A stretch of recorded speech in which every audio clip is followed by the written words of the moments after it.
Okay, recording. So, portfolio week 10. What am I doing? Current and new participants will be muted. What's that about? So I'm getting weird messages. So, what I wanted to talk to you about today, we were planning on having a guest lecturer, which I'm still working on, but it hasn't fitted in with our schedule because the guest lecturer is speaking at SIGGRAPH, but we're still working on that, so I'm still optimistic that'll happen. So last week, what did we talk about last week? We had a guest lecture last week, didn't we? It wasn't the last week. That's right. So you sort of have had a guest lecture, I guess. Now, what I want to talk to you about today is, the whole nature of the subject is building a portfolio. So I thought I would just get into the actual nitty-gritty of how to put a folio together. And like in some ways it feels kind of obvious, but often I find the most obvious information isn't the most obvious. And I suppose for me it's just what I've spent my lifetime doing, is living in a world of typography and layout. And I sort of feel that it's sort of obvious, but there's a few little tricks that I just want to put out there for you. And so the opportunity of condensing a hell of a lot of information into one night. I either was going to go a truckload, or I was going to kind of try and distill it down to some basics. So hopefully you're going to get something out of this. So today's class is brought to you by the numbers 12 and 3 and a few other numbers. What I've tried to do as well is, I'm not sure if you're aware of how heavily reliant I am on grid systems. So I've basically found a way to put my grids that I use on my slides, so that you can get a sense of how my slides come together and how I do my layout. Because there's basically, what I'm giving you is the tricks and tips that I use and have been reliant on for years. And to me, they're second nature, but I often think maybe they're not second nature for other people. I'm not too sure. So I've been kind of keen on your feedback from that side. What do I mean by the numbers 12? Okay, so if I'm going to break a grid down, there's two ways that I break a page down when I'm laying out information. The first one is really simple. I basically, when I'm using a layout program, will create columns of 12. And the reason I use columns of 12, and I know other people use other things like 4 or 3 or whatever, is that you kind of get the best of both worlds with 12. And look, the mathematicians out there will probably tell me it's a particular kind of number. I don't know, is it a prime number? I don't know. But it's a number that can be divided multiple times. And this is what I mean by this. It's going to fly by pretty quickly. I think that's the opposite to a prime number, but I can't quite remember because that was so long ago. Yeah. I don't know if I was paying a lot of attention at maths. Maths is not my thing. That said, though, I kind of like patterns, and maths is all about patterns. So the thing about a 12 grid is you can divide it into 2, which is really useful. And you can divide it into 3, which is also kind of nice. You can divide it into 4, You can divide it into 6. You can divide it into 1. You could just have one single page. And that is fundamentals to my page layout. So the 12 grid is one that I use quite a lot. You can divide it into 12 too, which is kind of useful. And I could go down the rabbit hole quite considerably with this page layout system, but I just want to essentially give you some very quick and fast tools to be able for you to be able to use on your portfolio. And I'll talk to you a little bit about how you're thinking of laying your portfolio out. I'd be interested to see what tools you might use. So the other thing I use a lot is the rule of thirds. So the rule of thirds is fantastic. And like I said, I probably could have put a lot more information into this, but hopefully have you covered much of this stuff with Tony? Yeah, we did a fair bit. Yeah, okay, that's good.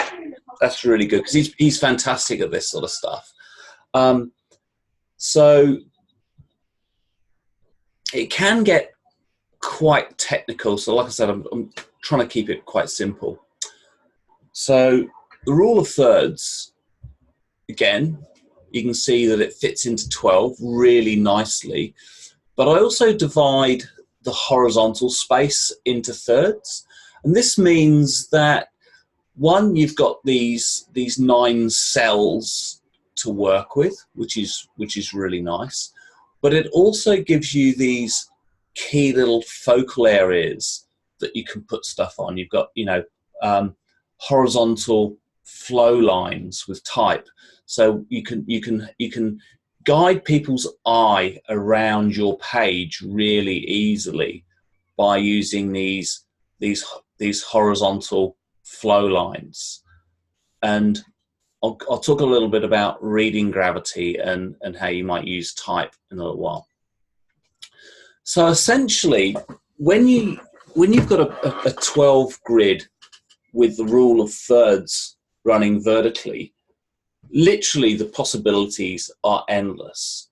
And I think a lot of people, when I say to them, all right, we're gonna use grids, and this is what I find with a lot of design students when they're fresh out of the box, and I say, right, layout, and they go, hey man, I'm at art school, I'm doing anything I like. I go, yeah, you can do anything you like, but I'm going to give you some really good tools, because I think sometimes things are best when they are pushing the boundaries of rules. It's almost like music. Music works with patterns and rules. Now there's a rhythm to it. There's some really interesting stuff around how musical theory fits into this same pattern, which is the pattern of 12s. And when we in a little while, I'll talk to you a little bit about the Fibonacci rules as well, without trying to get too complicated. So rule of 12s, 12 columns, rule of thirds gives you a lot of flexibility, and I would strongly advise that you get into the habit of these little tools, because they will just make your work look really solid. Make sure that nothing stands out or looks weird, because I can put anything, using this system, I can put anything on the page. And when I'm laying stuff out, all of the slides you ever see from me all have a grid system behind. And so there's a rationale about why things sit on the page the way they do. And I don't think my work looks particularly gritty. I don't know if it's really obvious that I'm working to a hard grid. Hopefully that they can get quite organic. A little thing about margins is that my top and side margins are always equal. And I've simplified this as well, because sometimes I make the top margin a smidge smaller, and there's an optical reason for that. But I always make sure that my bottom margin is thicker than the others, and I quite often do that by eye. But the theory behind it is I make the bottom margin. I don't know if it's one. I think now I've looked at it, it's 1.5%. It's a ratio, so it's actually, that's completely wrong. It's not 1.5%. That's weird. I don't know why I even put that in there now, thinking about it. But you can see what I do is I put a square. I take whatever my top and side margins are. I make the bottom margin 30% taller. So if you can see that square, and I've just used that top left-hand square as my unit of measure just to show that there's a unity between those margins. If I bring it down to the bottom, it's literally this little device here that I've brought down to sort of try and explain it. That I literally take that square and I halve it, and then I stick it on top of the square, and that gives me that ratio there. And there's a reason why that looks good, and it's because it fits into the laws of nature, and it gets into this area called the Fibonacci sequence. Have any of you done much work with the Fibonacci sequence or the Fibonacci spiral? Yeah, we did a little bit with Tony last trimester around it, and yeah, it's quite interesting. Yeah, it's fascinating, and it's not as But the gutters, though, what do you mean the gutters? I just more meant how you're breaking it into 3, 6, 12, but there's a gutter in between the columns. Yeah, and the reason is you can't. There is a bit of a rule on the gutters, and I haven't really gone into too much detail with that. Also, just like the Fibonacci sequence, which is that it's quite organic, so there's room for error there. You can actually slide around that area. You don't have to be too mechanical or too methodical about it. It's a rough guide. So yeah, there's no ratio with the gutters. Basically, with my gutters, it comes down to the point sizes that I'm using. And because I don't know what point sizes you are going to be using, I've sort of made an approximation. And it starts to get a little bit technical because we start to use points and pikers, and that's kind of a whole nother world. Okay, so the Fibonacci sequence uses this thing where we go into 5s and 3s. So this is a slightly different way again. So, and this is why when you open up InDesign, it defaults with certain measurements, and you quite often find that it'll default that your left and right margins will be 3 pikers, your top margin's 3 pikers, but your bottom margin will be 5. So there's this lovely kind of relationship between the numbers 3 and 5, and that's the first part of the Fibonacci sequence, because you go number 1. What's 1 and 1? 2. 2. Okay, and then 2 and 1 is 3. 3, and 3 and 2, 5. 5, and 8.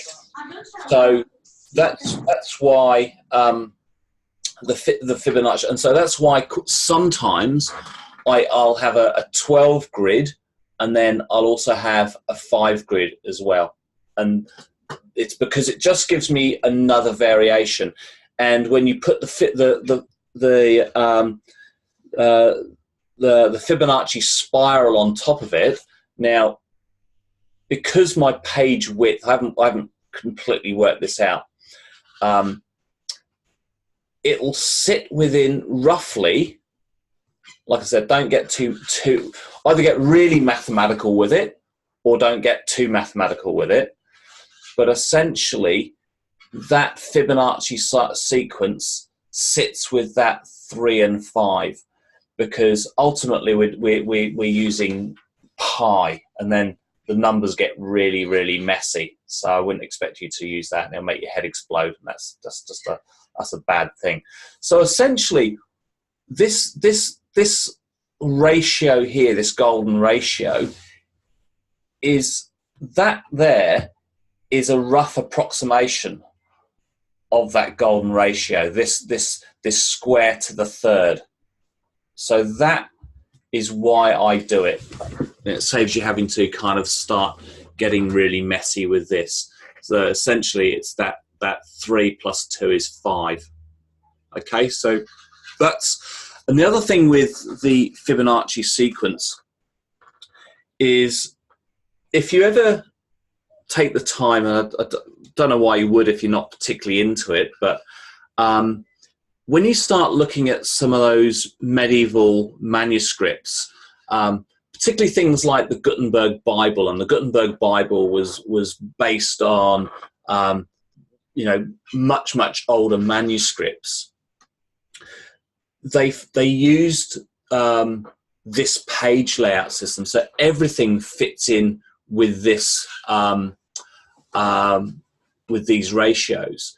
And I've got another lecture that I give to typography students, where I literally use this spiral and I put it inside a page of a Bible, and it's quite amazing how all of the key elements will fit into these spiral elements. And it's quite astonishing when you see, and that's literally their grid. So this is just a very, very rough approximation of that grid. It's a greatly dumbed down version.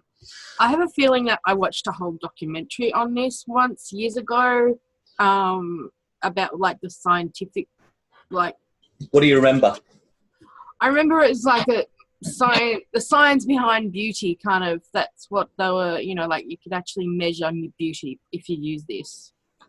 Like everything that of beauty has this in their exactly appearance. So it just feels right. So, like I said, I've dumbed it down in that when I was working out my margins. That's why I start off with a square, then I halve the square and move that up, and that gives you a 3. And so that's which is essentially this square here, or we do it here, this square here, and this shape here. A4 paper is based on this, but again, A4 paper doesn't use the kind of the funky Fibonacci sequence, because it's just mathematically it's too awkward, and it doesn't divide exactly. It's I think pi is what is pi? Someone Google pi for me. 3.142 something.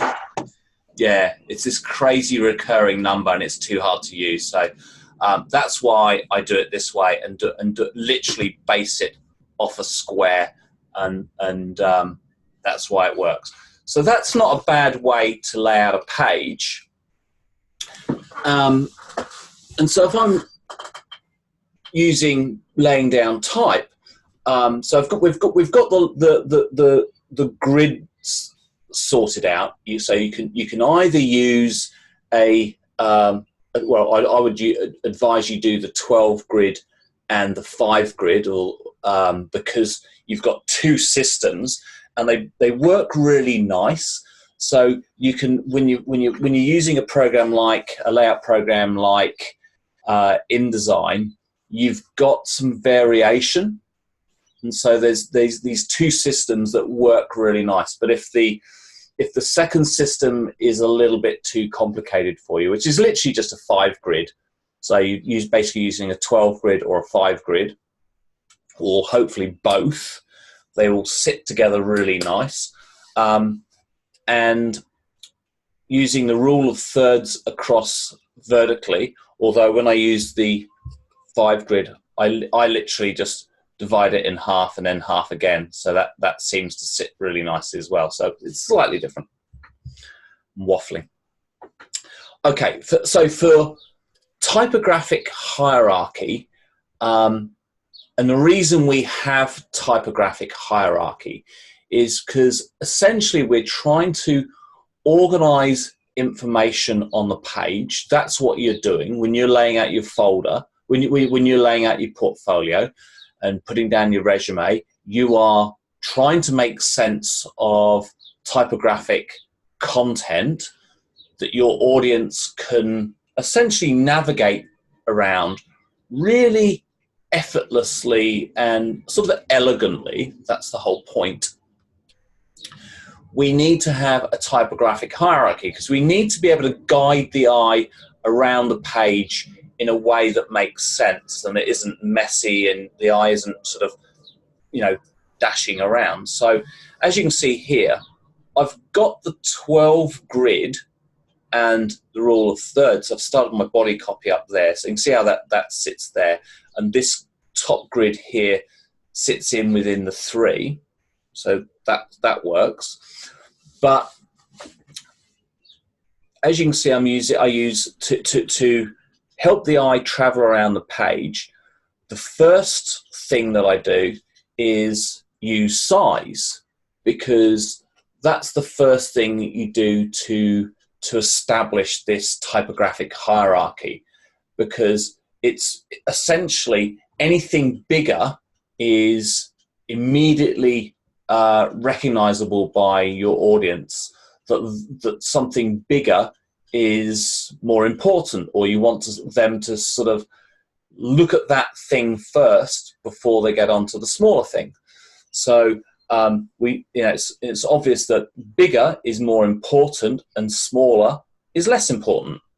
But the thing is, if you use that as your only rule for hierarchy, it's a bit one-dimensional. So the other thing we use is weight. So making a typeface bolder or lighter is another way to create a hierarchy of what's instantly more important than another piece of information. A tool that I use a lot for creating, the other thing I haven't put in here is texture. So that when I'm laying out type on a page, I initially think of typography as texture. So what I mean by that, and sometimes people are a bit confused when I talk about texture, is this type that I've got here. If you squint your eyes,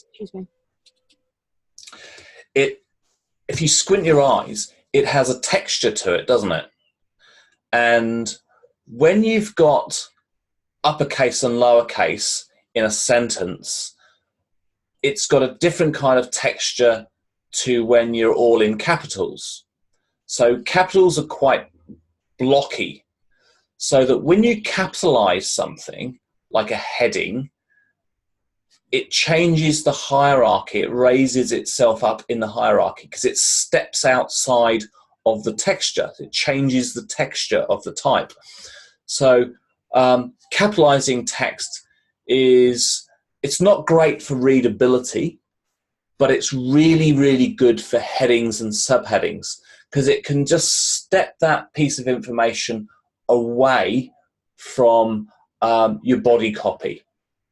So it's just a really nice device, and I use it quite a bit. So at the top here, I've used a couple of devices. I've used all uppercase because it's right at the top. It's nice and blocky, and it steps out. So what I'm saying to my audience, that I want you to read that first. So Bailey, what you got? I just got a quick question.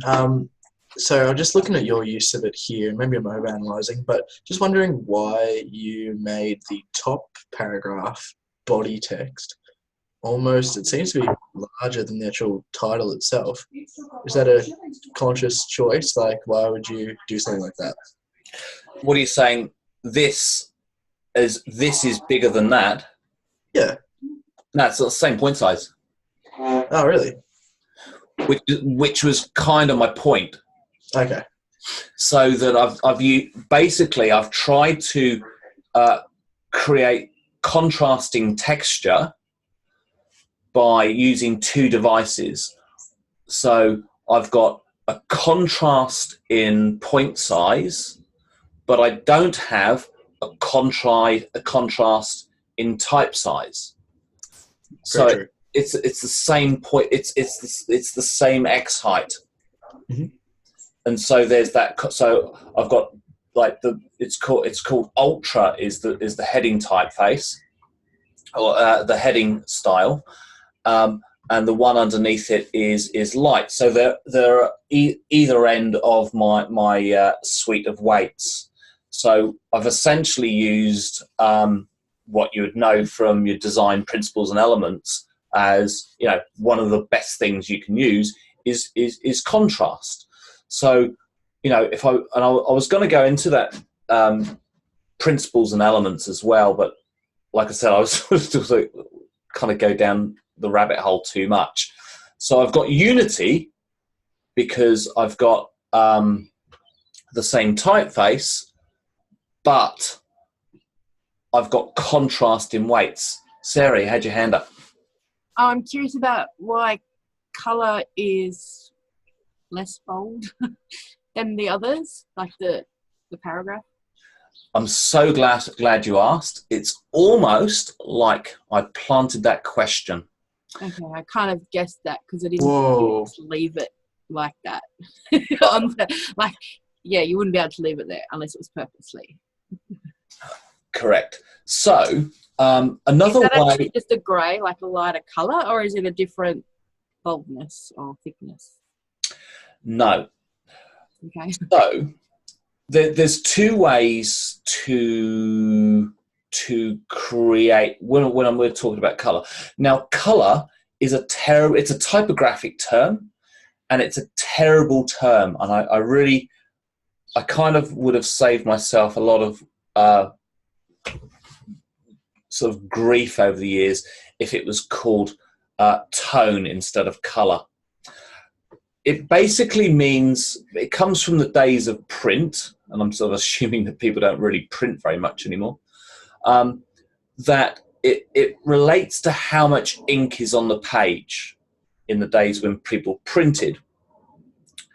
So effectively, there is no colour, it's black. Okay?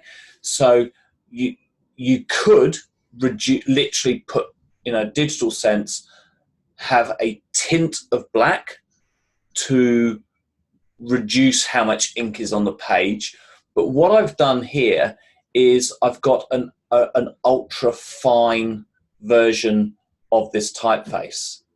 So I've got multiple weights, and I've used them to essentially create a typographic hierarchy in this whole layout. So I very, very deliberately, almost as a sort of a way to illustrate it, used the finest version, the finest weight that I've got for this paragraph. The first thing that I saw when I looked at the page, I saw that was a different weight.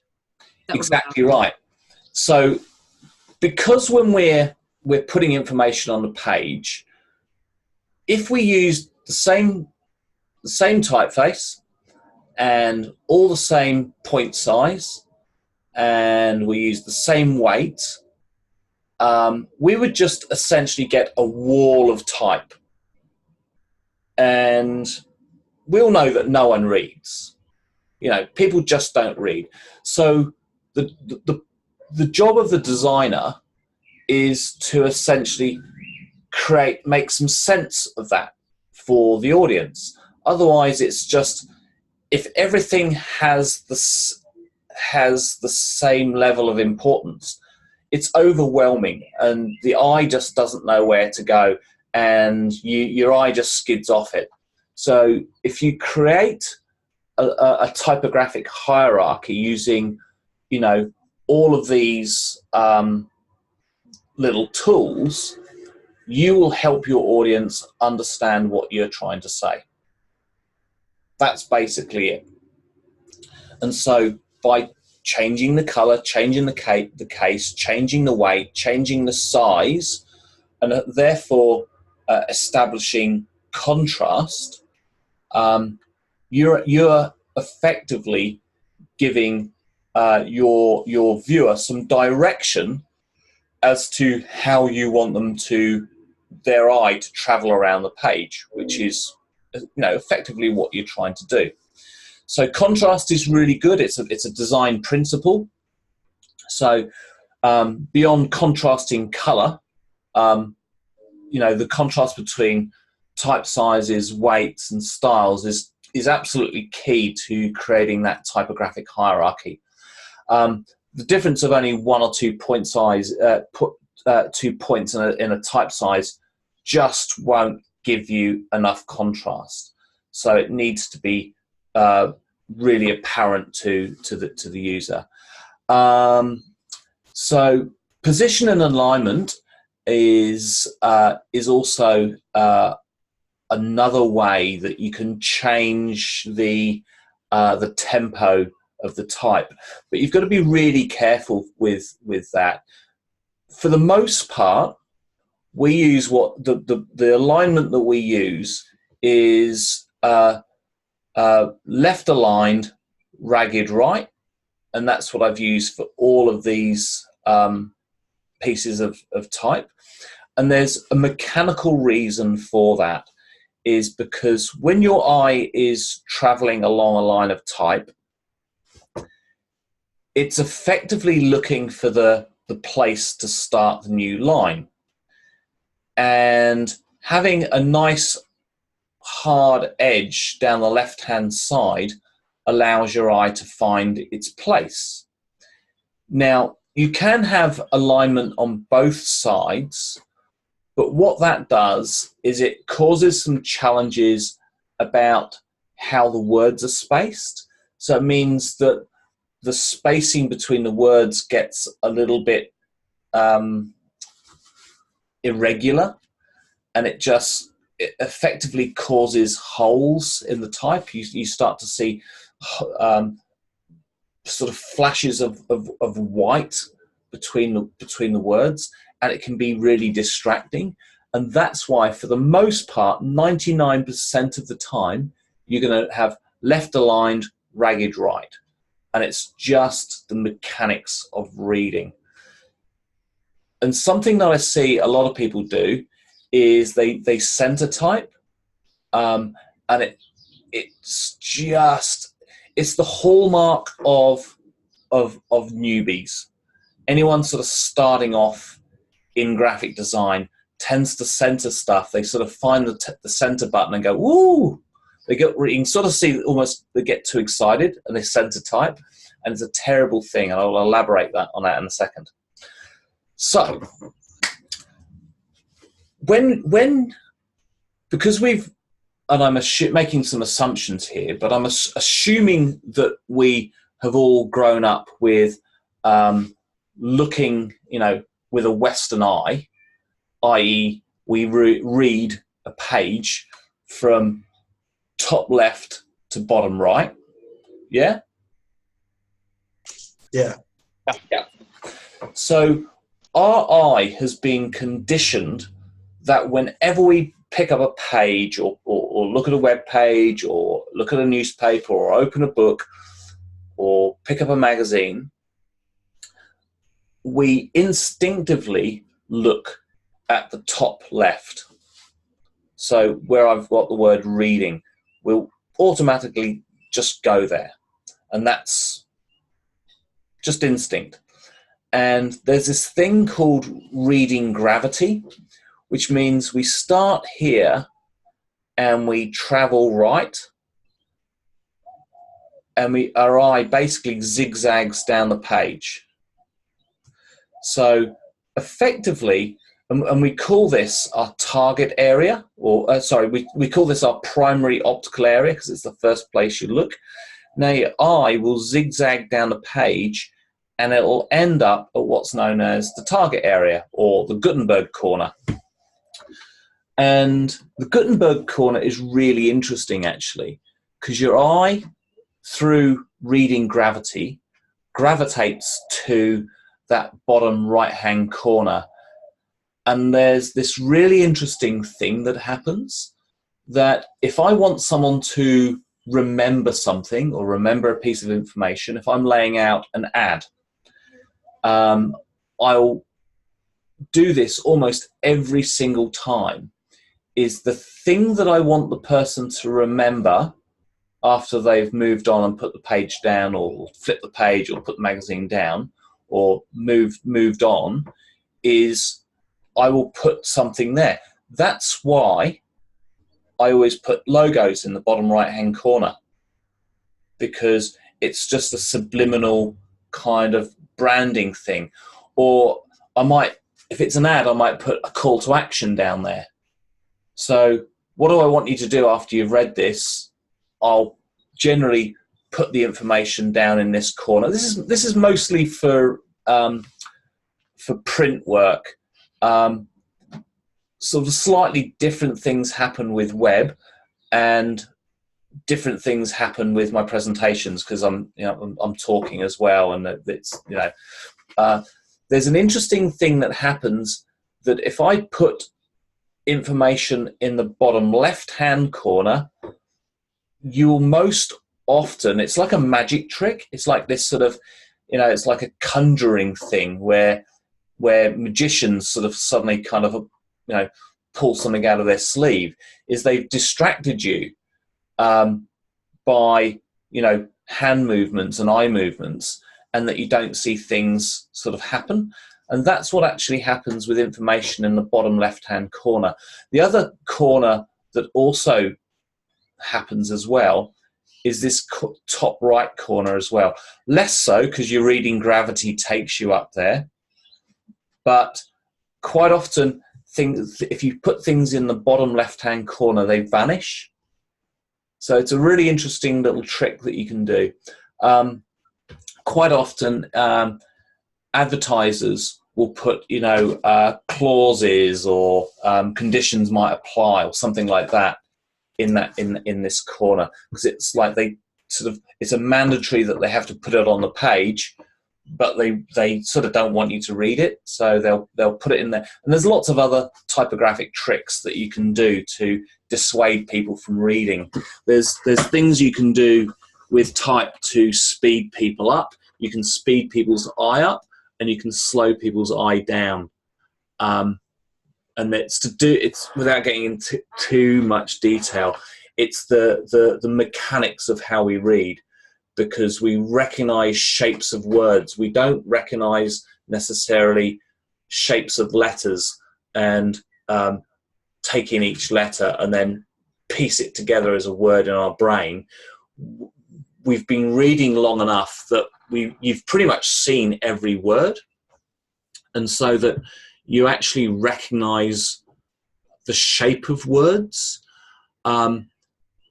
and that's one of the things that's kind of interesting as well. When you put in block text, like I've got right up the top with reading hierarchy, I almost never write more than a sentence in block text. And the reason being is the unique shape of the word is affected, because it doesn't have any ascenders or descenders. So say we're looking at the word higher here.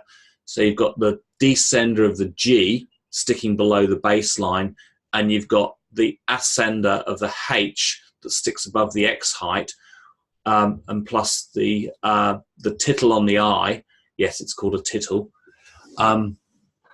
makes this look like a much more unique shape, because when things are in uppercase, the shape of the word is a lot more generic. So it actually slows us down as readers. So we start just almost subliminally, we start to read. Now, if I was to throw a word at you that you'd never read before in your life, so, you know, sometimes when you're on the road and there's a country town, especially in Australia, there'd be some of those First Nations towns, and they're just words that you've never seen before. Or if you're overseas and you're traveling as well, and you see a word and you've never seen that word before, you spell it out. So you look at each letter and you spell it out because you're not used to the shape of the word. And then you kind of roll it around in your head. So the next time you see that sign, you recognize it. You recognize the shape of the word, and then you go back into reading mode. So there's this sort of mechanical thing that's happening there. So I don't know, I've sort of gone into teaching about type mode. So good design, it's absolutely not about making things look pretty. Good typography is effectively invisible. So keep it simple. You're not here to make pictures. What you're trying to do is communicate, and the way we communicate best is by chunking information and creating a hierarchy. And by using grids, we create a sense of unity and order across the page. So if you use grids, you can't help but not design. Center type, okay. Use it sparingly. I'm not saying don't use it, but generally a lot of people muck it up when they use it because, one, the starting line is ragged, so your eye can't get a rhythm up, so it sort of gets lost. It slows the reader down, and it doesn't really serve a purpose. I use it for pull quotes. So if I want a piece of typography to be the hero piece, so I might have a pull quote or something that I really want to be significant. That's why, you know, gravestones and poems and birthday cards are always centered, and that's sort of kind of where its place is.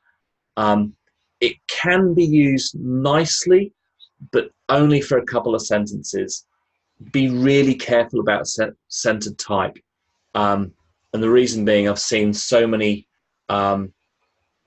typographic crimes committed by the use of the center button. Like I said, people see the button and they kind of press it and they get kind of really excited about it and go, oh my God. And I think they like it because it's symmetrical. And I think for new designers, symmetry is quite alluring. I'm not sure. It's intriguing why it happens. It happens a lot. And I generally, usually when I was teaching typography, I'd find it with all my first term students would sort of have to get the centered button out of their system. And then once they'd used it and then they kind of got over the initial excitement, they then wouldn't use it again until they got a little bit more sophistication. Cool. So primary optical area, reading gravity takes you down to the Gutenberg corner or the target area, and you can direct people's eye around the page using all of that hierarchy. So, you know, you can grab people's attention in different places around the page. That's essentially what we're trying to do. Some quick and easy rules. Choose one typeface. Choose one really good typeface. So, you know, there actually aren't that many amazing typefaces out there, not for body copy. So, you know, the amount of choices aren't as overwhelming as you might think. You don't need to go, just stay well away from all of those free novelty typefaces that sort of the internet is sort of awash with. You know, they're generally not very well designed. They don't work very well. They might possibly be good for headings, good for signage, possibly. You know, for signature type of work, to be able to write 1 or 2 words, but they don't work for body copy very well.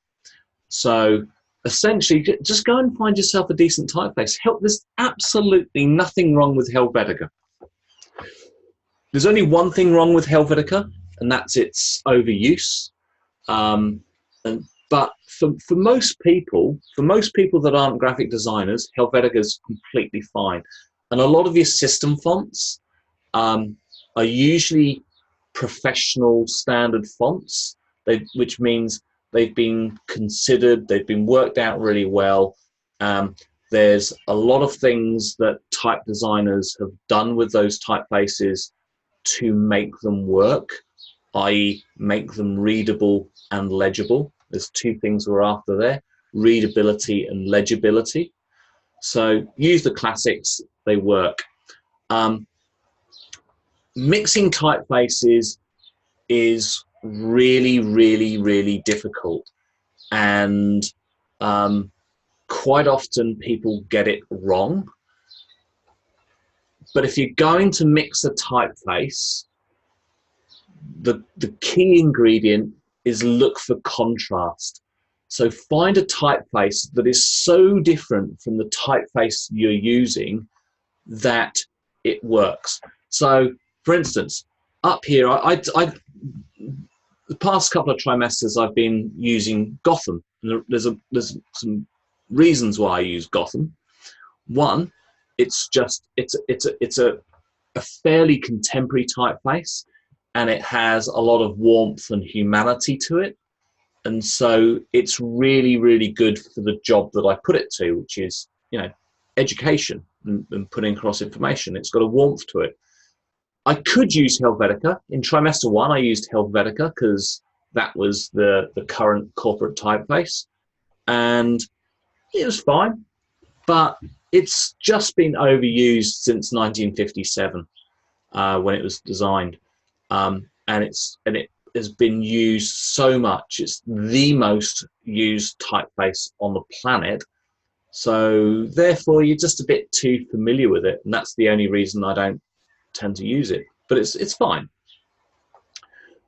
So here's the trick: find a decent typeface and make sure that you've got a stack of weights, because when you've got a stack of weights, you can essentially create typographic contrast and interest, and that you can essentially curate the information on the page and create that hierarchy. And if you do that, it's honestly, the job's done. The way I do it is, the first job that I do is I establish my body copy, and I get the body copy looking right, and I make sample paragraphs. And for whatever job I'm doing, I generally use body copy between 8 and 10 point. Another schoolboy error that people use is they, especially a lot of the layout programs, InDesign does this, it defaults with 12 point. And if you lay out anything with 12 point, it tends to look like a children's book. 12 point for print is just way, way, way too big.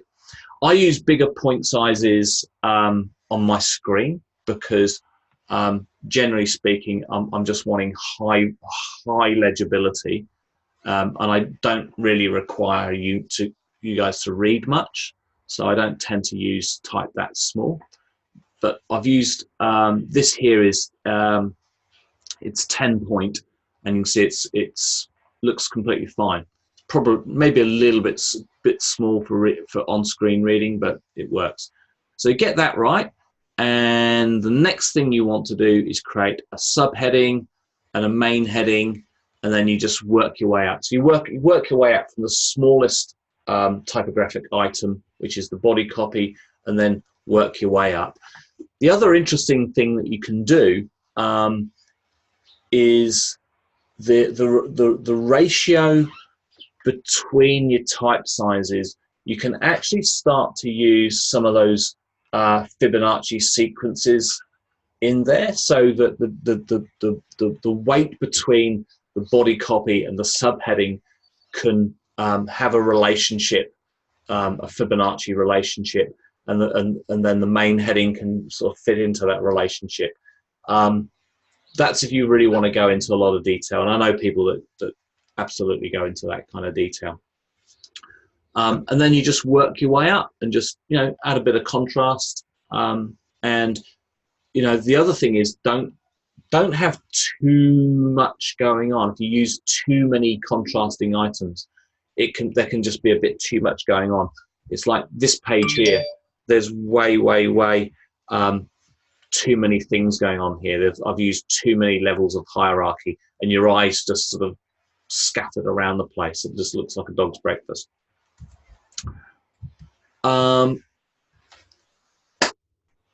Okay, any thoughts, questions around grids or typographic hierarchy? Does that make sense, or have I left you scratching your head, or did you just think, oh, of course I know all about this? No, that's all good. Makes a lot of sense. I knew a fair bit of it, but I always struggle with font pairing, so I was interested to hear your thoughts around that. There is some other secrets around font pairing. Contrast is the easy rule. The other one, because it's really hard to match one typeface with another, is it's a design principle. It's the design principle of unity. So if you learn your design principles inside out and back to front, you will make a really great designer. So with type, to match typefaces that are different, is I look for unity, which is the X height. So if you can match, if I tried to put, say, Helvetica and Gotham together, they would look weird because they're both sort of sans serif typefaces, and they, you know, for all intents and purposes, they're kind of similar. They do a similar sort of job, so they kind of grate against each other. They compete. They don't look good. So I would usually do, as I've done with this page here, I've pulled out a serif typeface that's italicized. So you can't get anything sort of more different than Gotham, but the relationship, and I'm going to get super technical here, the relationship between the X height is the average size of the lowercase letter. The relationship between the X height and the cap height is the same, or sort of the same. So these two, they've contrasting sizes, but there's the design principle of unity with their X height relationship. And after a while, you'll just instinctively do it. You kind of go, oh, these two work, and you won't even know why. It's like, the analogy I use, it's like putting two musical instruments together. If there's contrast, they can work really well together. If things are too similar, they can compete. Or putting two ingredients together, it's like putting, you know, lemon juice and chili. You know, they're so different, they kind of work together. But if you put, say, one sweet thing with another sweet thing, you go, oh God, what am I tasting here? It's too weird. It's like, it's confusing my brain. And that's exactly what it does. Now, you guys asked me to put some deliverables together, which I think it was a good idea. Initially, I was resistant because I was quite keen to see what you came up with, and leaving it quite open. But what I'm learning more about this is that you like to have some parameters about what's expected from you. So don't worry about task 1 and task 2 because I've grayed those out. I've reduced them in the hierarchy. Task 3, which I call bringing it all together. So what I'm expecting from you is a branded resume, your LinkedIn profile. So you're sort of well underway with that, I would have thought, yeah? You've been working on your visual identity. So your visual identity could be some photographic direction. It could be some illustration.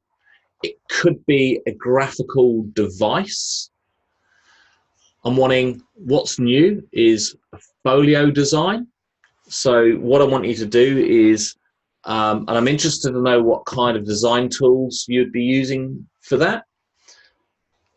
I also appreciate that at this stage, most of you won't have enough work to put in a portfolio. You know, you're still brand new. There's no shame or there's no judgment around that.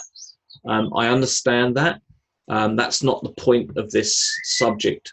The point of this subject is to get you thinking about what your folio looks like, what your resume looks like, what your social media presence looks and feels like, what you know, start to get your identity working, your visual identity. It takes a long time to get a visual identity. You need to sort of like try it on and play with it and see how it feels. It's like, you know, kind of, it's like putting on a crazy hat or something. And the first time you put it on, you're going, no, I'm not sure. Does my bum look big in this hat? It just means that you're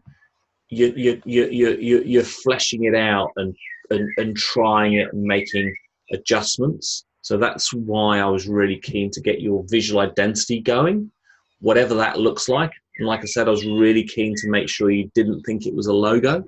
That's why I've used the term graphical device. So what I'm thinking for artwork is you can have aspirational placeholder art. That would be completely acceptable. But obviously we need to be sort of respectful on the, you know, the creative of other people. Plus you would never want anyone finding this file. Imagine it just turned up somewhere by mistake and you had someone else's work in your portfolio. It would be, you know, quite a difficult conversation. So I just want you to put the reference on there because that's a sort of an academic kind of convention. That's, I think, a really healthy convention. But also apply, you know, placeholder, you know, state that it's placeholder art and that, you know, put that in as a watermark. But I also need a rationale from you as well. Nothing odious, you know. I've given some word count on that. I'm not going to count it. I don't need it to be War and Peace, but I also don't need it to be, you know, I put it in here because I liked it. So, thoughts and comments, please. Over to you. That all makes sense. What? I guess my only thing that I would have said, but we already kind of talked about it, is if we have our own projects, can we put that in? And do we have to talk about that or do anything differently? Yeah, look, I wasn't entirely sure what you meant by that, but look, show me. This is why I kind of have that open-ended feel to it. Mm-hmm. So I'm interested to see you know, once this subject's run a few times, I'll get a much better sense of what the brief should look like. So unfortunately, you guys are kind of suffering in a way from this being the first run through. I'm making sort of tweaks and adjustments with the briefs going through. Should get a cheeky discount code. Yeah, right. I'll run that past Colette in the morning. Yeah, cool.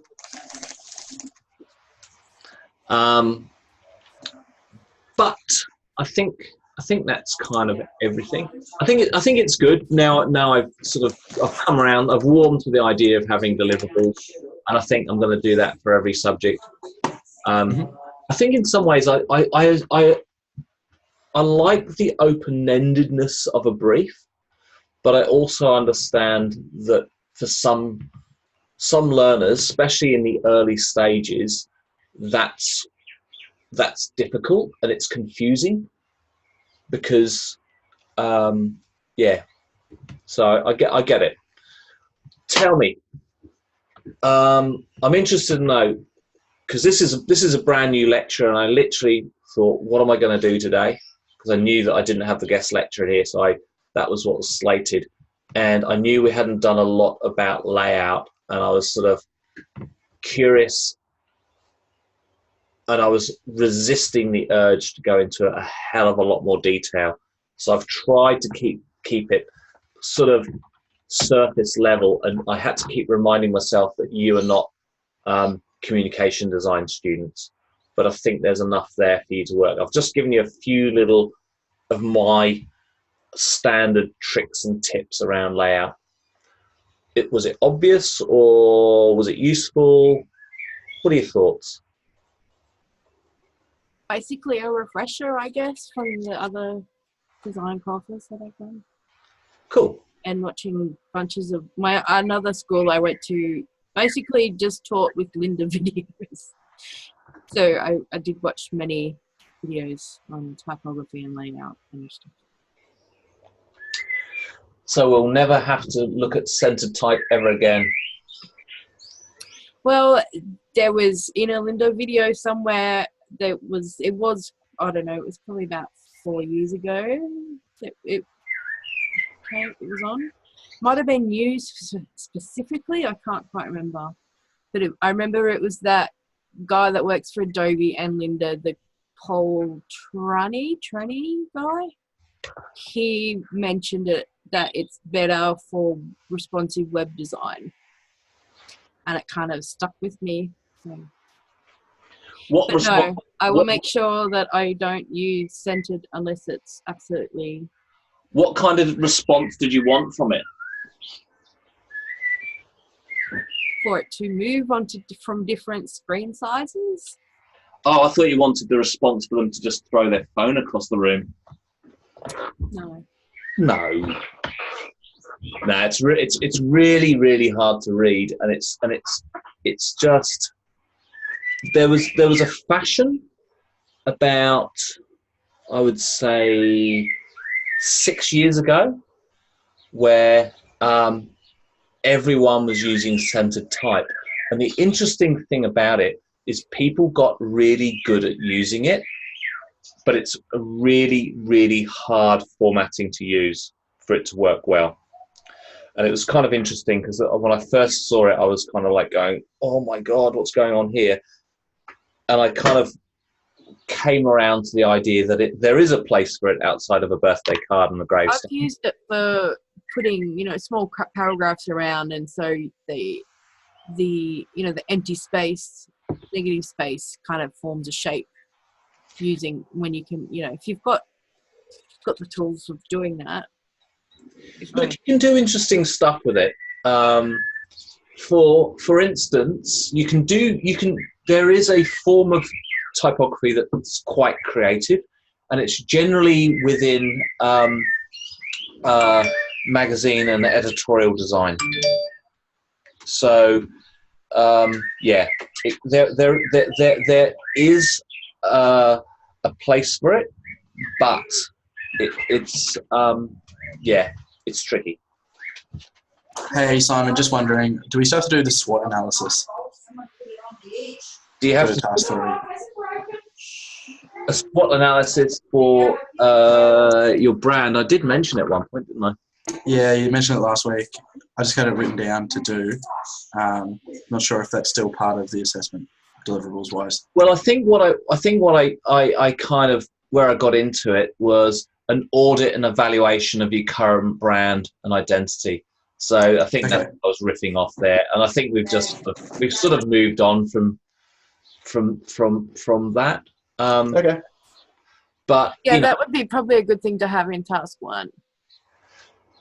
I reckon that's what. Yeah, which is kind of where I've put audit of your current visual identity, if applicable, discuss and document, which is basically a SWOT analysis. SWOT analysis are quite useful. I recently did one on the course for the course advisory committee, and it was really useful actually, and it sort of got me thinking about in a really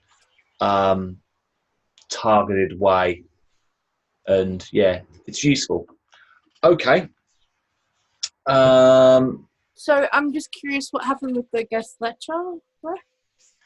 The guest lecturer is currently in Brisbane. Okay. Because when I put it into the lesson plan, I had no idea who it was going to be or when that was going to be. But I just put it in and on the premise that it will move around. And the person that I'm just working on is currently speaking at SIGGRAPH, which is terribly rude of them. But anyway. No, we're more important than that. But you got an extra lecture. So there wasn't going to be this one. Okay. Tom, Leon, have you got any questions around task 3? No, I have no questions. Yeah, no, not that I can think of. I actually appreciate this structure because then it makes like much more sense like how to go about it. Cool. Good to know. That's really good feedback. And I'll take that on board as much as I can. Yeah, like for me personally, like this would have helped me a lot, like from the start. Yeah. Yeah. That's really good to know. And apologies for not being clearer if that's caused you some confounding. That's okay. Look, a brand new course, it's like a new pair of shoes. It just rubs in unexpected places, and and that's what we're doing. But hey, I need to remind myself that we're 50% of the way through the course, almost. That's crazy. It's this time last year, I was literally wrapping up my old job and about to come on board with Collarts and stepping into, quite a big role where, basically everything I'd done before was, more like an old pair of shoes, like an old pair of Ugg boots that were very comfortable, but, possibly I'd outgrown them. Hey,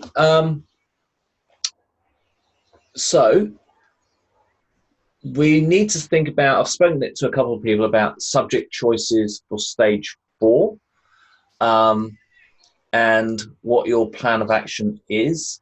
So I wouldn't mind, so I think I mentioned it to Tom. So, and just so I can plan out classes to make sure I've got enough people to run classes, because that's a consideration as well. Sarah's animation. Yep. I think Tom's animation as well, isn't it? That's bad English. Yeah. Sorry. Bailey, you are pretty much almost RPL'd, aren't you, through the effects? Yeah. I'd be doing the subjects that everybody has to do regardless of elective. So lighting 01 and game production 02. Yeah, we had that discussion today. So thanks for that. It was critical information that So, I hadn't been furnished with. No, that's all right. No worries. That will happen in January. So you're doing the VFX stream, essentially. Leon, are we going to just flip a coin, or what are we doing? No, I'm actually like thinking of doing the VFX stream. Really? Yeah. Like I was actually set Yeah, on the the boys. animation electives until I started using Houdini. I was like, oh, this is like actually a quite good blend between visuals and technical. Cool. Yeah, so I'm actually considering doing that. Cool. Paul might get stuck with me and Tom. For me, stuck with Sarah. Poor me. Okay. You know, I'm actually really interested in Houdini. I haven't dabbled or played with it at all.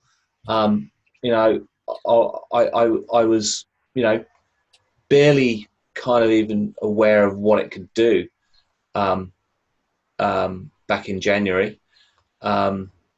So yeah, and I'm interested to sort of see how the Houdini world is kind of taking over. No, Houdini's taking over the world. So interesting. So you guys were sent out a survey. So I actually anticipated, because I was putting my plan together, I was anticipating you guys were going to do animation and modeling, but adjust my plan.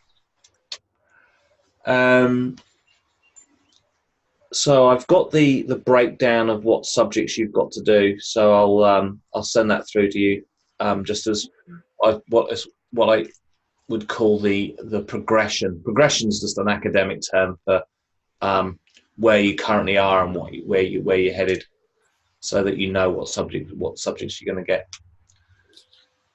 Because I deferred a unit, I guess I have to. Yeah, that's work exactly out right. stuff.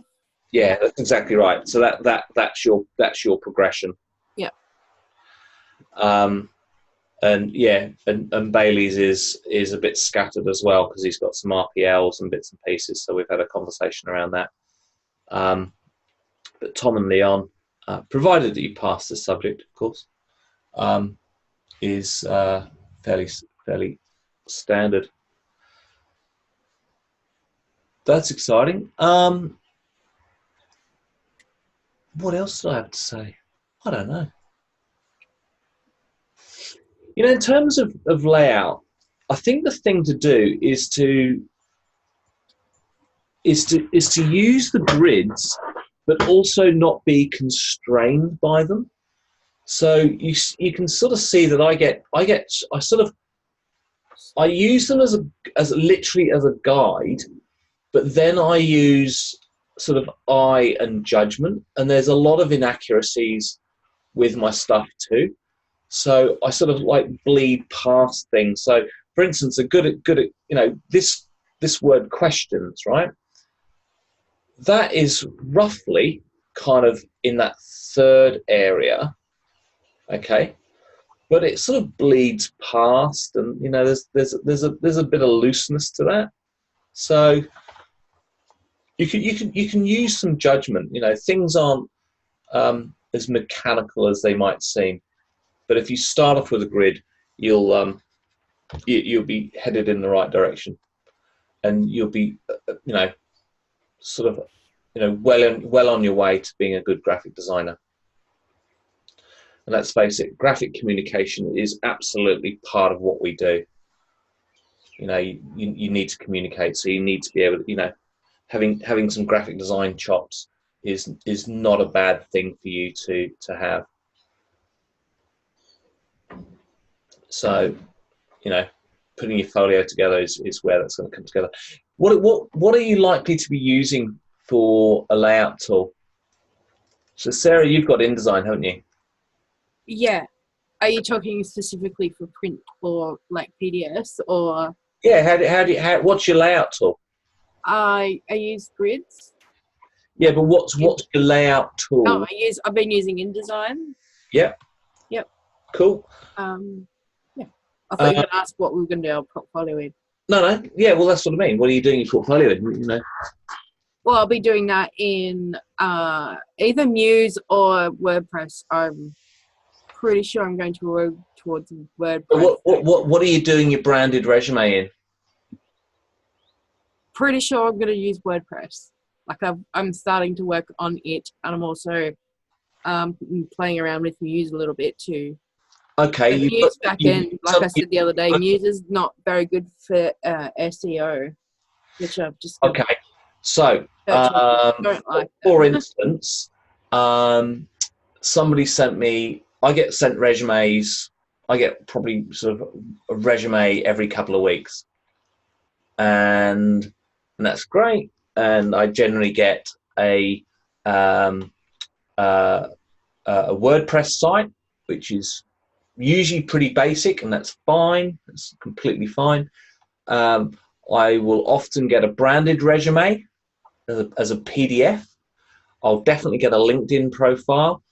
I'll generally see some rudimentary visual identity, and I'll generally get a folio design. The folio design and a branded resume go hand in hand together, and they are generally PDFs.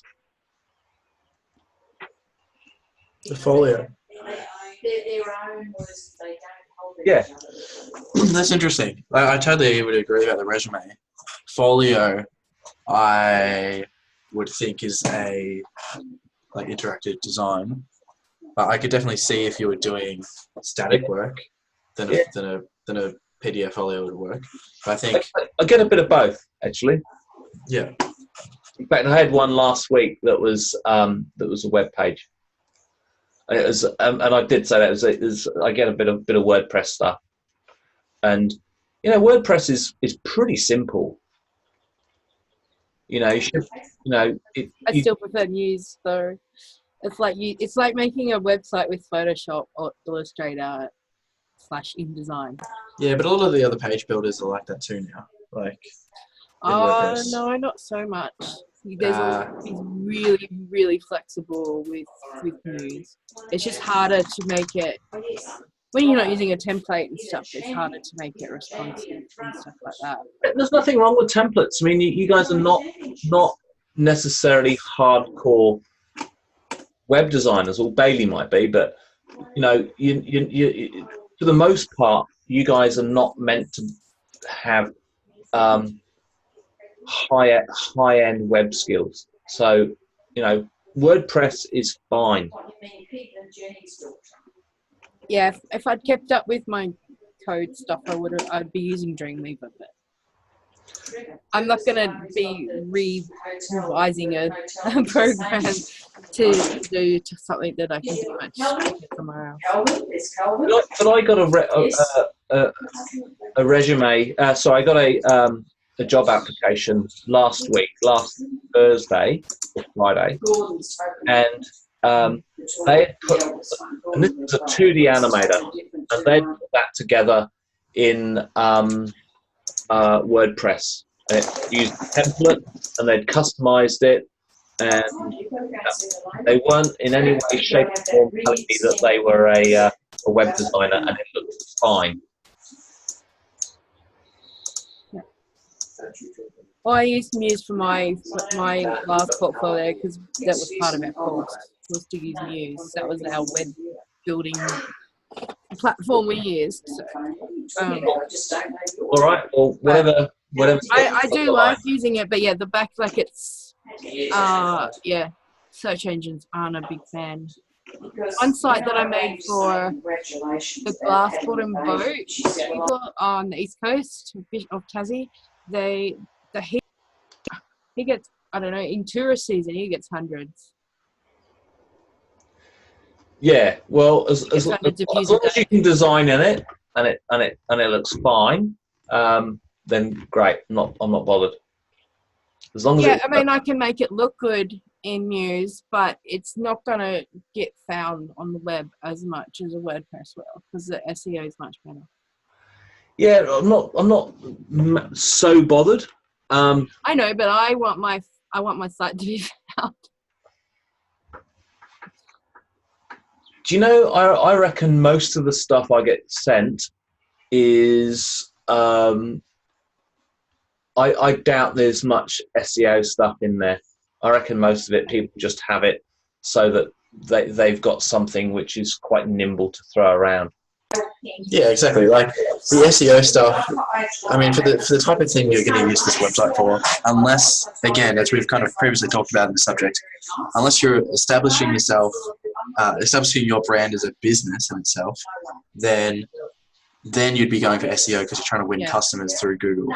But it's unlikely that people are going to search FX artist and then going to hire you based off Google. It's possible, but it's not probably the first, I mean, if I'm wanting reason. freelance work, I would like it, but at the same time, if you just have everything, all your social media linked into that website, it goes backwards and forwards anyway. Yeah, I'm not saying it's not important. It's just not important for this assignment. Yeah. And I think LinkedIn is probably your most important tool. Yeah, unfortunately.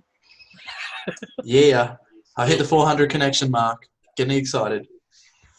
I've got Me to and my say, boss have had a competition around it. I've got to say, I've been dabbling with LinkedIn a lot more the past few weeks, and I'm actually really enjoying it and getting a lot more value out of it than I was getting from other forms of social media. I was quite bored with other forms of social media, and I'm finding LinkedIn really good. Yeah, it's good. It's good. The content's better. Simon, did you read I'm pretty sure I posted it in our Facebook group about blogs for portfolios? Don't remember seeing that. It was only this afternoon. I left you a comment back on that. Okay. No, I was working.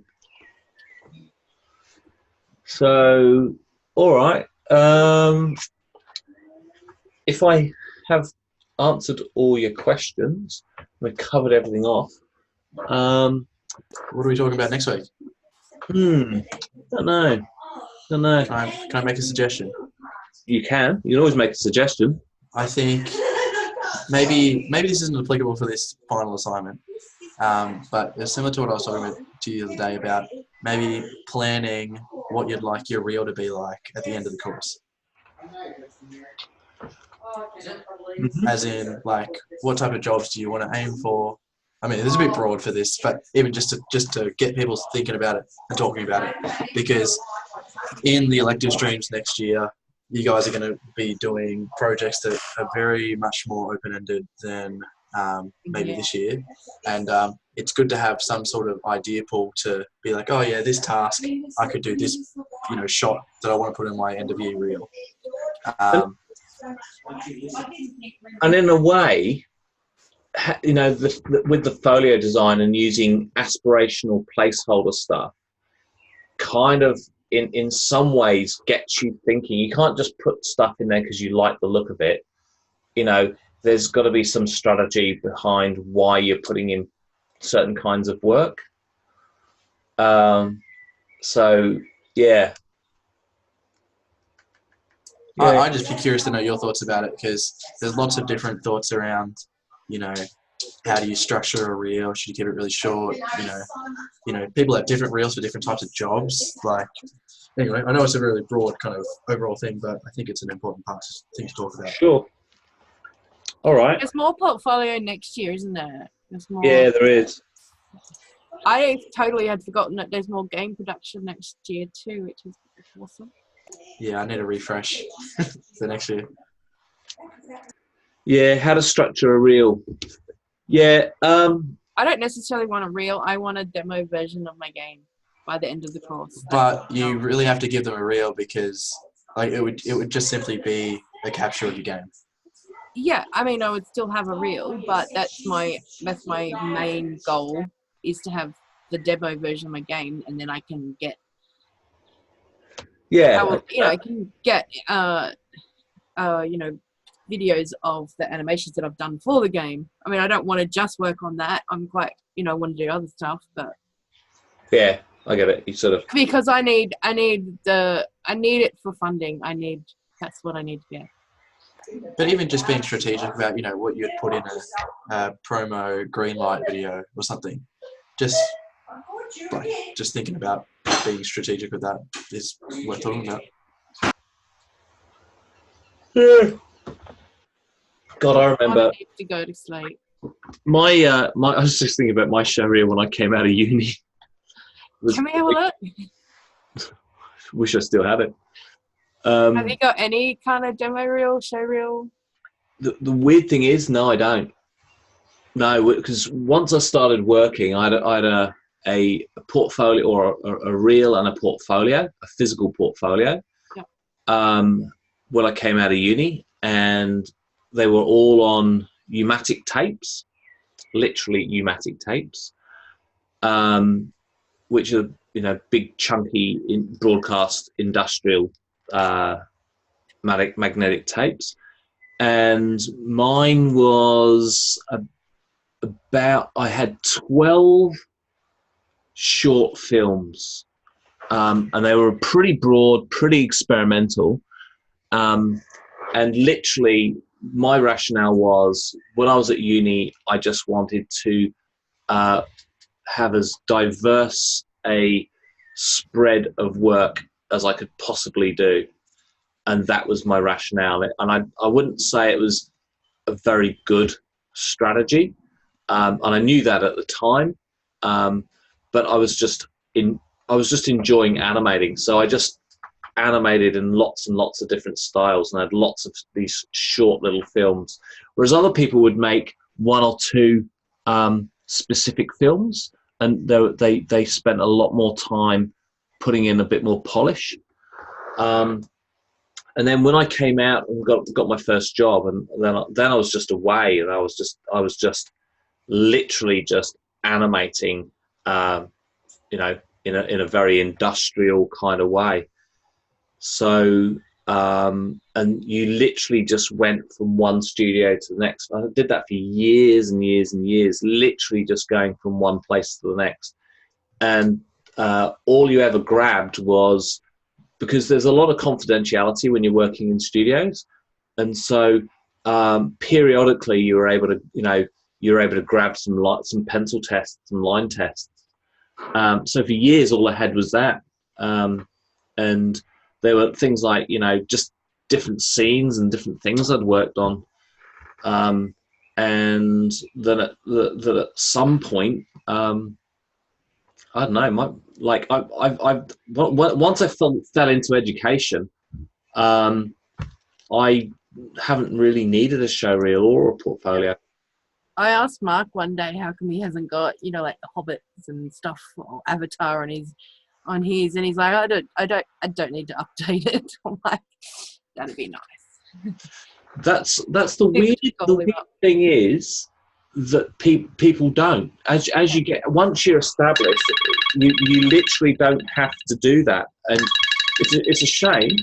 I know it's a weird thing for me not to have a show reel, but it's sort of not that weird actually. Yeah. I mean, the other thing too is once you get with the studio system these days, 1 or 2 years, you build up, and the movies or projects you're working on come out, and you can actually use them. Like within the first year or two, you'll have a fully fleshed out reel that is professionally lit and rendered properly and all that sort of stuff. So it's just a matter of getting your foot in the door and getting enough of a reel together for the first job or 2 or 3 is the most important thing. Well, that's right. I mean, my resume sort of reads that, and it's like my IMDb profile has got things on it that are sort of fairly significant. And so if I was trading as an animator, I might have a show reel, but I haven't animated commercially for years. I'm an educator, so do you animate for fun, like in your spare time? Anymore? Spare time. Run that idea, that concept past me. Sorry, I forgot. You wouldn't have any spare time. You know, God, this is the thing. People say, "Oh, what does your work look like?" Well, you've just been looking at it for the past 2 hours. That's what my work looks like. How do I get across principles of type and layout? Because that didn't exist when I woke up this morning. You know, but it sort of did because it floats around my head. You know, and I've got, hard drives around here of all of the hundreds of lectures that I've written over the years. You know, so You should put together a Simon course. thought about it. Do an online type course. I was actually going to talk to you about that. I think it's a good idea. Yeah, look, I'd love to do a type course. Yeah, be interesting. I've sort of volunteered for content creation for the guy that runs content creation, and because he knows that that's probably where my passion lies, is in the world of typography. So I've said I'd go and do a type lecture for his students. But where I really want to go is, and it is sort of for my professional development, is once I've got this course written and it's all done and dusted, and I've ironed out all the lumps and bumps, is to go and do my masters, or maybe even beyond. Because at the moment I've got AQF1, which is basically I've got honours, which is sort of halfway to a master's. Because all British degrees come with honours because they make you write a dissertation. But I'm really, really keen on doing. There's a typography course in the UK, and it's probably one of the best typography courses in the world. But I want to combine it with animation and 3D. So it's a particular kind of work that I've sort of got in my head, but I don't see too much of it around. I saw somebody on LinkedIn today that did some nice 3-dimensional type work. But yeah, so I've got some ideas around doing some new work, but we'll just, it's probably a little while away yet. I just need to get this course up and running, and then I can relax a little bit, and well, not so much relax, but won't be kind of quite as swamped. But it's swimming around in my head of what I want to do. It's kind of more. It's probably a bit fine arty, but yeah, it's going to involve 3D animation and typography. That's what I mean, like in terms of the branding world, I'm sure if you wanted to ever get back into that, that's bread and butter these days. So, do you know what? I want to do it purely and utterly for me. I have no desire to produce work for a client. If I produced work that had a particular look to it, and if somebody wanted to engage me to do exactly the thing that I'm doing, fine. But I'm a little bit beyond working for clients. I've basically got a long-standing agreement that the next person that asks me for a logo will be punched in the face. Tom, go on. I'll make sure I ask you it next week. Can I have a logo? Ow! What did you do that for? Sorry, it's just the rules. No, I've been looking into like postgrad stuff too, and just I'm potentially looking at doing some AI or machine learning type stuff. Look, I think there's a really exciting prospect. Did you say II? II? Yeah, AI. II. Like, you watched that video I put in the group about the game played by the AIs? That was hilarious. The 2-minute papers video. I love that YouTube channel. That's one of my favorite finds of this year. That was is, so cool though, watching them like learn from their own mistakes or. oh, that dude has got some insane videos. Like, there's some really interesting stuff in terms of effects and simulation. Yeah. In terms of there's like full on, like, I'm sure you guys have seen like machine learning videos about, you know, you take a real life photo and then you you put that in the computer and then you give it an art style, and the computer will basically emulate the art style onto the photo you put in. Well, there's this new tech that like you can do the same thing but with smoke simulations. It is What, sorry? wild. Smoke simulations. Okay. It is wild. I'll put the video in the chat, but it is honestly blowing my mind. Like the mundane, most boring things that artists do, is just surely machine learning is just going to take it over. Which kind of leads to an interesting conversation about what does an artist's job look like going forward in the world of machine learning. But that's a whole nother kettle of fish. Yeah, look, it's moving fast. Look, in 2015, I was, ensconced in a particular course, and life was going really great, and I was really enjoying my job, and I kind of looked around and went, wow. In 5 years, my classroom will not look the way it currently looks. And that was terrifying and exciting. And sure enough, my classroom doesn't look like it used to. It's massively exciting. I just think this just really interesting time to be involved with this stuff. It's yeah, very cool. Yeah, I think that what's that movie? Oh God, I've gone blank. Spielberg, I'm pretty sure. Ready Player One?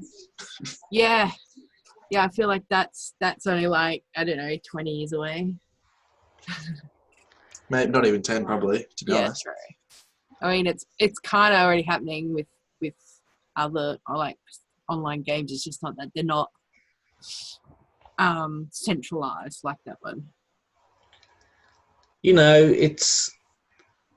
There is a fascinating world, and it's about to happen. It's happening really. I think we're living in really, really interesting times. And what you guys are learning is just setting you up for that. And I think you're right. The idea of, who knows what your jobs are going to look like? Who knows what my job's going to look like? And that's why I think the strength stuff is really good, because it makes you think more broadly about what you want to do and what you need to do, what your needs are. Because it's changing rapidly, and it's that Darwinism thing. And when Darwin said that, and it wasn't Darwin, it was someone else. It was someone else that quoted it, got attributed to Darwin. But that quote of survival of the fittest, what he actually meant was survival of the fastest, and it was the survival of the species. Is species survive when they adapt the fastest, and so the quicker you can adapt to change, the better you'll be equipped for the future. So when I talk about whether you become a specialist or a generalist, I don't know. That's part of the debate. So, specialist creatures survive because they adapt to niche areas, and people with general skills adapt to change. Very true. Cool. Hey, Simon, Yeah. will you be able to email me the slides and then the course units for next year?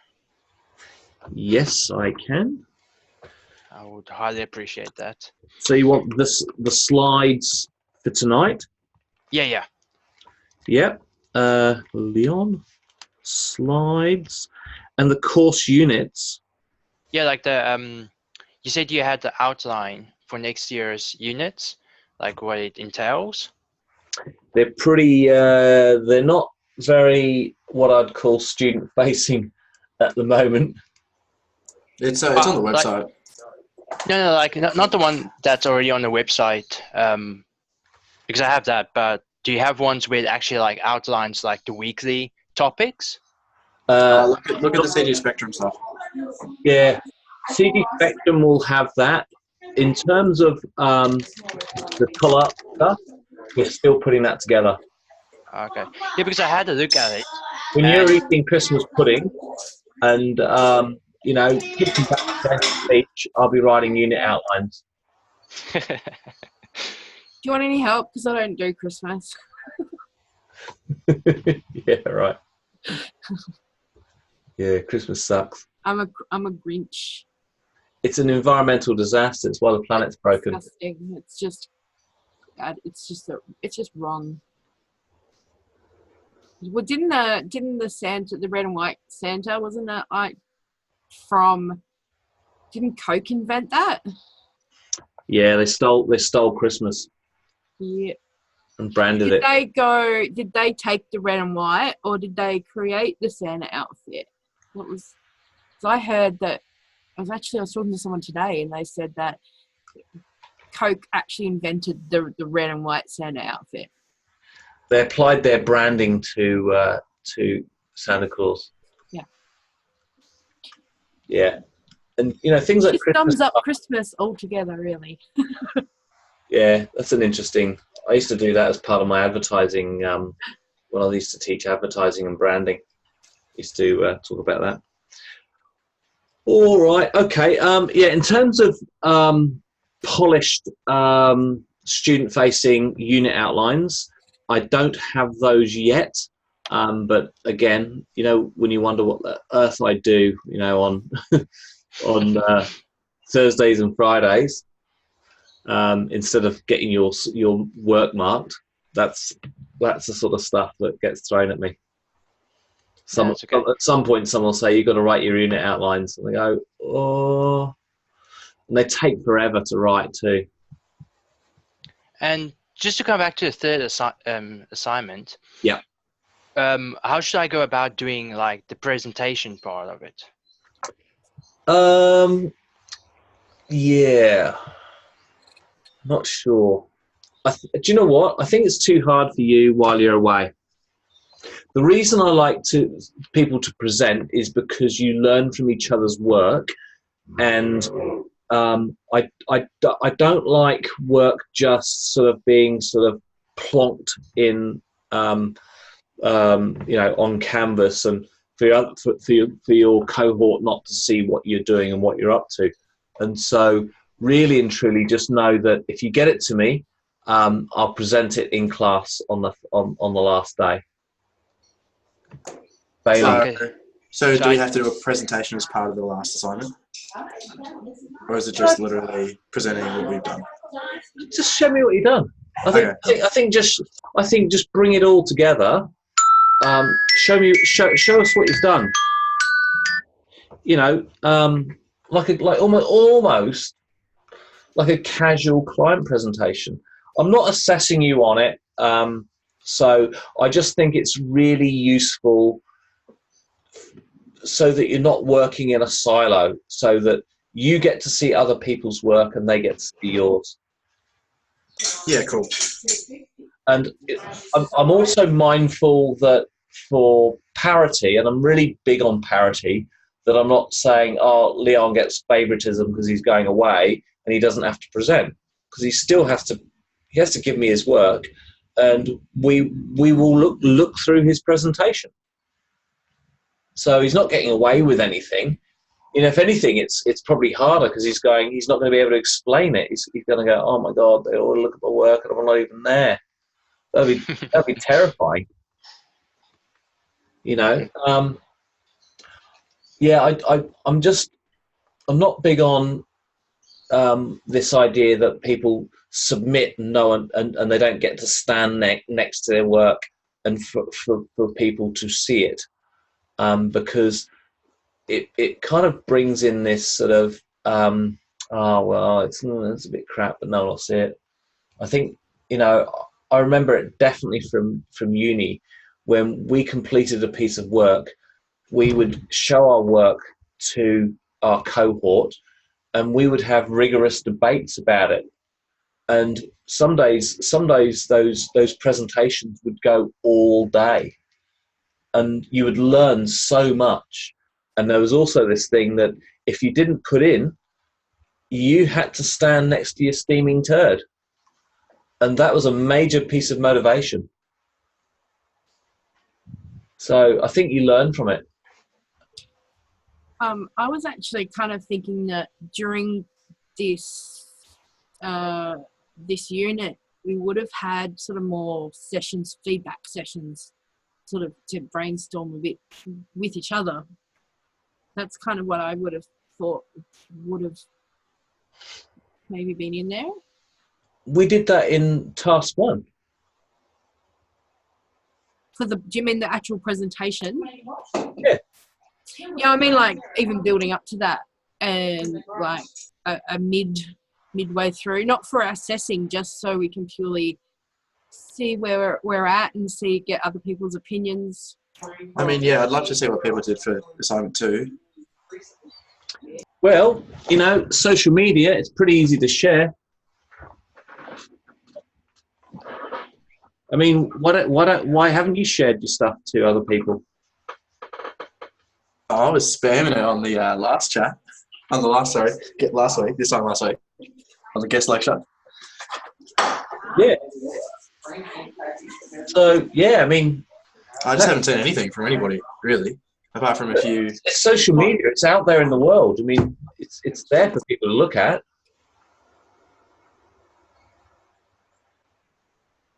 I've been going ham on LinkedIn. You know, it's and really and truly, this whole task is work in progress. So when you get to the end of it, when you get to the end of week 12, it doesn't end there. I mean, that's just its current state. You know, your whole branding and your folio is literally it's a lifelong project of work in progress. You know, you're only at week 12 of, you know, however long you're going to be doing this stuff for. And I wish I had more decent work though. I mean, I should do at this point in my, I can't say really career because I've not been paid much, but as far as like learning and going and doing my own work and stuff, I feel like I should have. Well, the thing I'm going to say to you guys, I want to have a little bit of a summit in week 13, where I'm going to invite everyone to get together and just give the course some feedback, and so that I can get some better direction, and I'll take notes and listen to you guys, and you know, because I only get better with feedback, and adjust. And that's, you know, you get better with feedback. You know, this course will get better with your feedback. But the other thing I want to say to you is, what are you going to do over the holidays? And I want to get a project from you, and it doesn't have to be really big. It's like, oh, I want to model this, or I want to animate that, or, you know, you can't just kick back and go to the beach. You know, you need to have something on the back burner, even if it's a little thing, you know, because you got... I want to know what my plans are, because I already got mine. Well, great. Yeah, I'll absolutely be asking you. You don't want to know now? Well, I could. You could tell me now if you like. Well, I want to have at least 2 animal rigs for my game ready to animate with Mark next year. So, Cool. Even if the textures aren't done, just as long as they're, you know, rigged, like a proxy rig, something I can work with. So rigging not really my idea of fun on the holidays, but it's what I have to do. Right. Well, I'm gonna chase you up about that. I'm gonna get everyone to write down exactly what they've done, and they're going to be accountable? I think an echidna and a kangaroo. So 2 very different animals to rig. Rigging takes a long time, I know. even 2D rigging. So my advice is to make it, to scale that back, so that, because if you don't get it, if you don't do it, if you only did one, you're going to feel pretty crap about yourself. Yeah. If I get my kangaroo rigged, I'll be happy, because I'd rather animate a kangaroo than an echidna anyway. That's right. So yeah. Echidna just waddles around. So yeah, and I've got the model already. So One of my favourite bits of animation I ever animated was a wombat. oh, okay. Yeah, when I worked on the Silver Brumby, Maybe I might make a wombat. I animated a wombat, and I loved it. And it had this really kind of stroppy kind of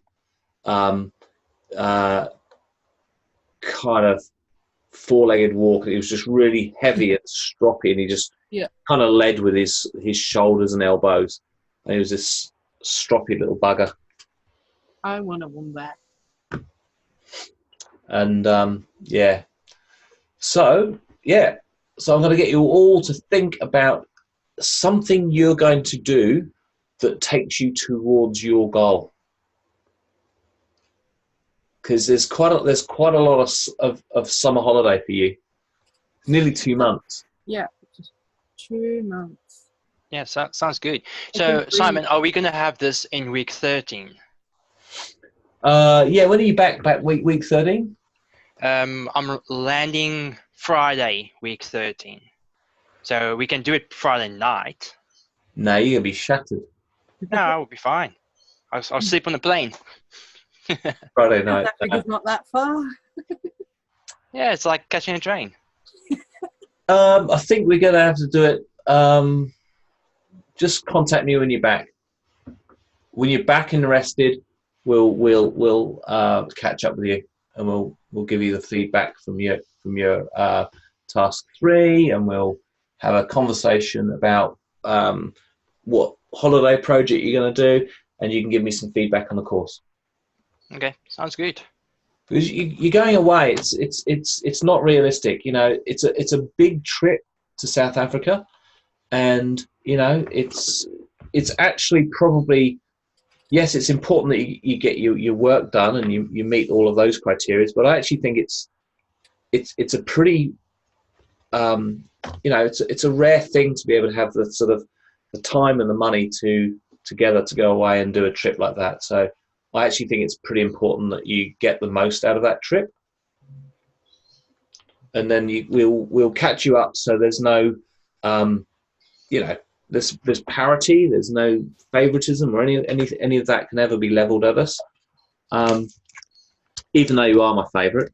I say that to everyone. Yeah. Yeah, because I was aiming to get all of the work done before I fly. But I've only got halfway through the third assessments. But at least I have made more progress than I would have had if I didn't go on the trip. So it's good. Yeah. So yeah, as long as you get your work in, get it in. Yeah. So all right, Bailey doesn't get a break. Well, yeah, I miss Brit too. She pulled off the course this week. Yeah, I know. She sent me a message. Yeah. Oh, well. Big rip. I tried to keep her on as a deferment so that it would be easier for her to come back. But that's what she wants to do. That's what she needs to do. So that's where she's at. She needs to do what's right for her. Hey, just out of interest, are we the only ones getting that survey about what the thingos are for the next year? Or is anybody else doing the electives next year too? Well, you're the leading group. Okay, cool. I didn't know if people had the option of bouncing around or anything like that, but cool. Nah, I wouldn't let anyone jump ahead from previous. Yeah, other courses get themselves in a real pickle when people start jumping ahead of subjects, and they leave sort of kind of unfinished business behind them, and it's not good. It's messy pedagogy. It's not Fair enough. Yeah, no, I think, you're the leading group, so you're the ones that we need to know what are we preparing for. It's just so that we can, because there's no point building the canvas shells and doing the unit outlines for stuff that's not going to get run yet. What about Steph? Because she's got lots of prior learning, doesn't she? Yes, she does. Would she be doing electives in next trimester? Good. Yeah, she wants to do modelling. Right. Yeah, I put her on my list. We were having a chat about it the other day. Yeah. She doesn't need to because she already knows this stuff. She's a gun. She is. All right. I didn't have my video on. Oh well. I thought you just hadn't shaved or something. No, I literally stopped the share of the screen because I thought the little videos would be fine. That's interesting. I couldn't see your videos either. Oh well. Oh, I had It's all my video good. on the whole time. I thought the screen looked a bit. All right, I'm out of here. Take it easy, guys. Thanks, Simon. Have a good one, everybody. Thanks, Simon. See you guys. Good luck, Leon. Yeah, have a good trip, Leon. Take it easy. Fun, Leon. Thank you. Bye.